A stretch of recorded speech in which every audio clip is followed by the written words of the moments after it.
Hey guys, today I wanted to go into the competitive scene as we see the competitive scene is kind of growing again. Surprisingly, after some announcements in the past, we have several companies, organizations, and groups that are all coming together and they're all making a variety of prize tournaments. Many teams are kind of getting into all of these prize tournaments and making almost more money than they were making before. And it's really fascinating to see how this pro scene is growing once again. So in this particular game, this is the EU Nexus contest, and this was a prized tournament that pulled countries together. So on the left or blue side, we have France, and on the right or red side, we have Russia. With Russia versus France, this is the finals, the last game. And these are very competitive players. Most of them are Grandmaster players, and it is a pretty interesting one. This was originally casted with by 3 different people, Kaldor Kala and another EU contest caster. Can't remember his name at the moment. I can always post it later. So we have in the initial, everyone's playing the vision game in the beginning. We can see the tanks that are just trying to make sure that they can see where everyone is. A little bit of a scuffle going here. We have the white main who is starting off and soaking in the bottom lane. We have red team. They are kind of moving up, trying to push out the lanes, play a little aggressive. And we can see that they're going heavily into this double soak mentality. And they will be picking up the camp at 1 minute. This is kind of what I usually look for in a competitive team, is how fast they get to doing the camps. This is really showing me that Russia and red team really know what's going on. We see blue team going for an engage, an invade very early on. This is a little bit earlier than you want to invade with someone like a white main. But they are doing it really well. They're taking people out. White main's using all of her mana. Actually, she didn't even use that much. And they did invade. They took the camp, and that was a great call. So a lot of really good teams will be picking up camps very early on, usually at about the 1 minute mark. But it's also risky because against other very good teams, they know that 1 minute mark is going to be the mark that people are going to be trying to take camps. So in this case, we saw that red team, they decided to go and take a camp at the right time, and blue team's like, nope, we know you're taking this camp, we're going to just invade. And they do have a very strong composition for invading early. The only reason why I would say they don't is because Maiev is very strong in the early game, especially with Nayesh's Memento. She can pop that and do a lot of damage to an entire team. In fact, with Nayesh's Memento, she can actually solo the 4 camp at level 1 if she wanted to, but usually it's soloed at level 2 with either a healer or a fountain picked up. In this case, it was not soloed, but picked up with a healer. We have a little bit of a fight over some vision. The Dahak is in a really bad place, but his team is showing up. We have the white main who's going in and healing. A lot of healing coming out from this white main. In fact, this white main not only was able to keep that Anubarak up during that invade, but she's also able to keep up this Dahaka. This white main is definitely doing a lot of healing, so props to her. On the other side, we have a Malfurion healer, which is kind of surprising since a lot of people say that Malfurion's kind of out of the meta. But I actually really like him right now in the meta because he does have an early game CC, and he has a decent amount of damage and utility that he can bring to the team by giving health and mana to his team. Overall, I actually really like Malfurion in the meta right now, but we have the white main just trying to keep everyone up as much as she can. They're all staying full health, so she's doing her job exactly how she should be. The first objective's popping up. We have Thrall mid lane, who's already taking that. Dahaka's staying at bot lane, trying to push and get his global potential. Red team decided they're just going to take top lane with the Blaze and possibly bring down a couple people to push out the wave or deal with the enemies in some way. Blaze decides to leave a little early as they're going for an engage. I don't like that he lit his fire. I would have liked him to use his W just to slow the enemies and then jump in with the stun, kind of go from there. Red team decides they're going to actually start taking middle over and just stall as much as possible. This is actually a really large advantage for red team how they're handling this. They've gotten a decent chunk of top and a decent chunk of bottom, and it looks like they might even go back in and go for top again. While the experience is still in the favor of blue team, the structure damage should be in the favor of red team now, as we see all the structures down top and a decent amount of the front walls down bot, while they only have the front walls almost down on both of those. It looks like red team's even going to take the last 5 shots of this. This was left 1 shot early. What a lot of people don't know is then when you get to this objective, if you can get it on the second to last shot before the 5, you can actually leave because there's no channel. The channel, as it's unchanneling, is going to come back in time for you to get those last 2 shots, and it'll pause it at the 5th shot. So as long as there's 2 shots left, you can leave. So they left 1 shot early. A lot of blue teams diving in, going in. We've got a lot of resets coming out from the Maiev, doing a lot of damage. Reset after reset after reset. A great tongue onto Maiev. She does have an escape, though. She's still getting her resets off before she backs off. That was a lot of damage by Maiev. She's sitting at 12,000 damage this game, and she's still doing camps, and she's pushing. To me, Maiev is one of the best heroes in the game, and this game is already showing it. She showed that she has a ton of wave clear when she gets in situations like this. She's shown that she has the capability of doing camps very quickly, as well as she's shown that she can do a stupid amount of damage in team fights. So while blue team is ahead in kills and in experience, we have red team who's a little bit ahead in structures, and they are, I mean, ahead in, well, they were ahead in camp pickups, but now the blue team is going to be catching up on camps. And blue team is almost half a level ahead, still just holding that lead. The Dahaka is really making it easy to keep those experience leads. As we can see, the Dahaka is a good 500 experience over the enemy solo laner, which is the Thrall. Actually, the Thrall seems to be, sorry, over the, did I have this wrong? No, Thrall's on his team, yeah. He's over at 1,200 above the enemy solo laner, which is the Blaze. We see an aggressive trade. Blue team's going for the top structure, while red team's going to be taking the bottom structure in here.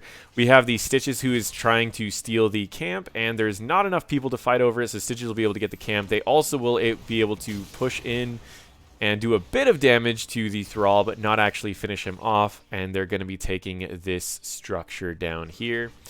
We have blue team who did take top. Red team definitely needs to get this structure if they want to stay in this game, or else they're going to slowly keep losing experience, because now blue team not only has an experience lead, but they also have the passive experience bonus from having this structure down. It's really going to come down to if red team can get level 10 before this objective, or at least get level 10 fast enough to where they can join in later. We see the Maiev popping Nayash's Memento. You can see it bouncing around the different minions as she's auto-attacking. She can clear this very quickly, but she won't have Nayash's Memento for another camp until she can hit 2 people with her Q. That camp does get them level 10, so you can see them do a beeline straight down to the objective. Blaze is going to take either a double soak approach here, or he's going to just go and join the team. What a ridiculous mount combo for this Blaze. Anyways, back onto this, we see them entering this fight, and we're going to see, again, they lost more than half of this objective, but they kind of had to because of the experience lead that blue team had. Both teams have their ultimates available now, and we will be seeing some pretty normal ultimates here. We have the Anub'arak going in, dealing some damage. No ults have been used yet, from what I can tell. We do have an Earthquake going out into a isolation onto the Maiev. We have the Root that's going out onto the Blaze. Blaze that gets ended up taken out because he couldn't get out of the Earthquake in time. A lot of damage going on to everyone. Resets coming out from the Maiev. We've got a tongue onto the Stitches. Stitches is going down. Blue team is still dominating in these team fights, which is just awesome to see, because red team has been, in the previous 2 games, red team has already won. So blue team is coming back from the previous 2 games. This is the last game of the series, though. It was a best of 7, and they really used all of those 7 games, which is the cool part about this particular one. If you want to watch all of them, you can go back and watch them later. So we have all of the ults that were used up by blue team. The isolation was pretty brutal. The Earthquake was really brutal. And I didn't see who the Cocoon went out on. It was probably dropped very quickly because we do have a Disintegrate over on the Li Ming side. A lot of people know that Li Ming is a good counter to Cocoon, but what they don't realize is that Anub'arak's still a counter to Li Ming because all of these beetles tend to block Li Ming's damage. We've got a fight going out for really nothing, and this fight is going heavily in blue team's favor already. we see that the Bile goes out to kind of stop them from chasing. The Hook goes out and just quickly takes out the Rainer's Raider, which is kind of funny, to be honest, because now he doesn't have that Raider.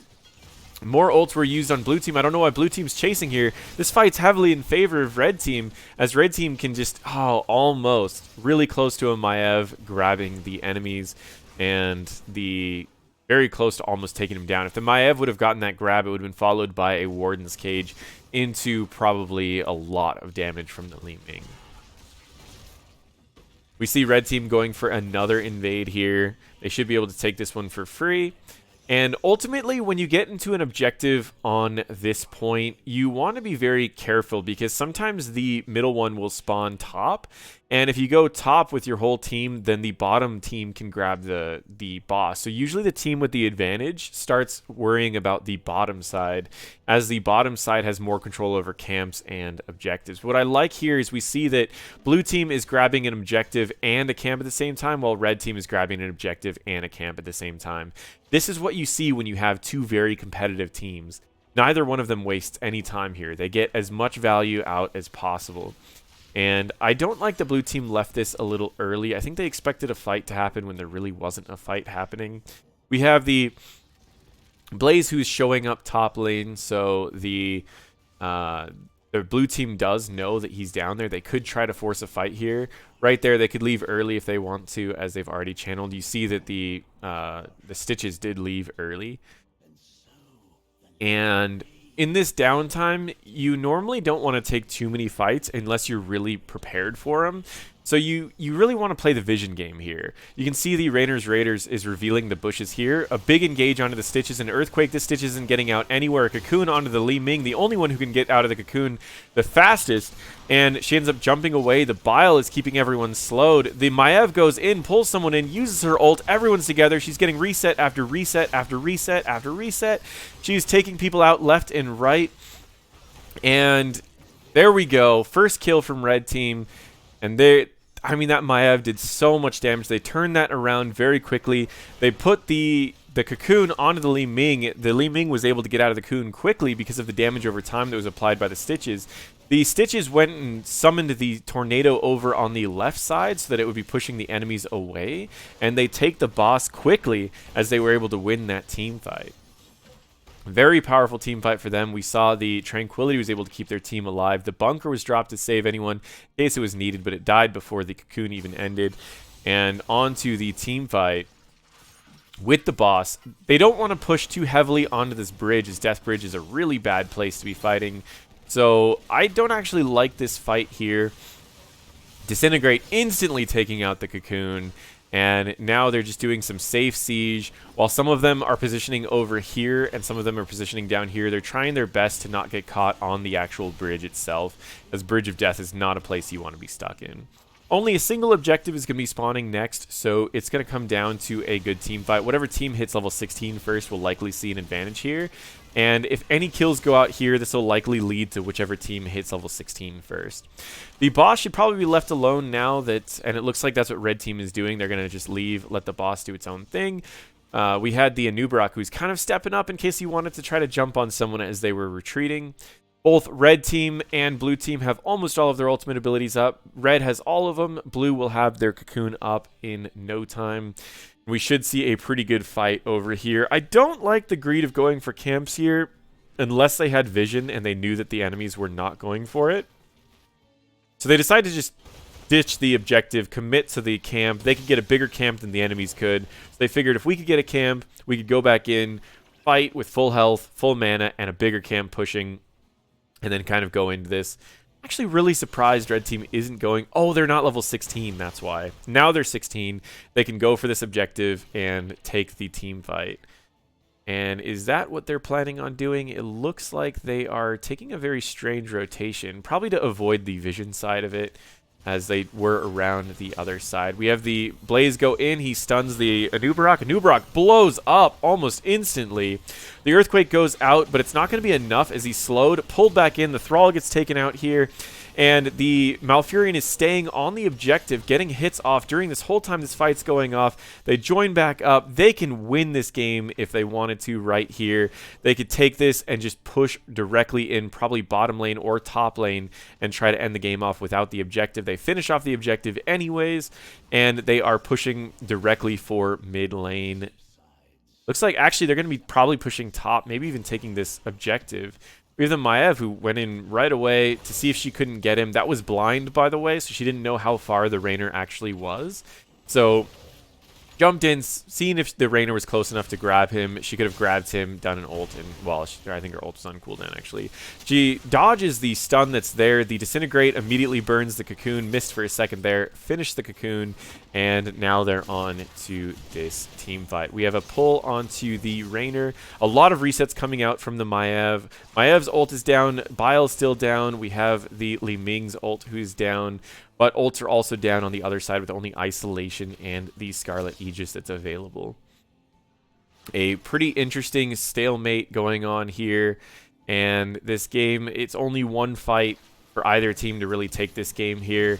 And it looks like a hook lands, gets a lot of damage off, reset after reset on the Maiev, reset after reset on the Li Ming, getting on the bunker to get the extra armor as they're moving through the team fight. They take out their tanks, they take out the Haka, the Thrall, their healer, and all that's left is simply an Anubarak and a Rainer trying to stall out the end of a game. They are pushing in with this. Rainer just got his Raider back. He's trying to do as much safe damage as he can as the Anubarak is getting pulled back in. He gets rooted by the Malfurion. The Cocoon is instantly dropped down, and Anubarak gets taken out. Now we have the objective or just the core left. Another hook, not really necessary, but a hook that's just enough to take out the Rainer. And this is the finals for the EU Nexus contest. This was Russia taking down France in these finals. This is a prize tournament that they ended up winning. They did split a prize for their team. Generally a great game to watch. So if you want to check out any of the rest, I'm going to link some information about the finals. This was the grand finals, so sorry if I spoiled anything, but you knew what you were getting into when we got into it. Thank you so much for watching. The big thing that I saw from this game that should have been done differently from Blue Team purely, or from France's team, was they needed to push their advantage a little bit more in the early game. Whenever they got a level lead, they didn't really push any major structures or invaded many camps. They tried for invades when they were on even talent tiers, which actually ended up working out for them. But then when they got to talent tiers where they were ahead almost the entire game, they were one level ahead, they never really pushed those advantages. They could have invaded camps when the enemies were taking the safe route, won at a team fight, and then pushed with that lead. So it pretty much came down to Blue Team just not taking their advantage there. The other part was pretty much sitting in bushes. The vision game for Blue Team was pretty weak, while Red Team was able to kind of check every bush ahead of time by using the Rainer's Raider. So they could have actually planned out each bush ahead of time, and finally they didn't really abuse the global as much as they could have. Whenever there was fights, they tried to take these really fast fights, and really Earthquake slows down fights quite a bit. They could have just taken these slow fights and then let the Dahaka push really hard and then jump into the team right after the Earthquake goes out and then take the team fight. So overall, if I was on Blue Team, I would have pressured a lot more. I mean, I'm not saying necessarily if I was on it, but if I was coaching the Blue Team, I would have said pressure a lot more in the early game and then abuse your team comp's strengths a little bit more of the vision and sitting in bushes, because if you could catch someone in a bush, you could immediately pull them in, blow them up in a second, and ISO the next target and blow them up in a second. It would have been something pretty easy that they could have done. As, for example, when they were on this objective, they could have had the vision there, and the Anubarak was hiding in this bush. They could have hid in this bush, and then when the enemies tried to rotate down here, they would have instantly blown up. As we saw, the first one to rotate was the Maiev, followed by the Malfurion, so we would have seen that both of those would have died. Blue Team would have won the game right there. So blue team definitely needed to push their advantage more and take some of these little sneaky plays into consideration. But overall, this is a very good game. Let me know in the comments below what you thought about it.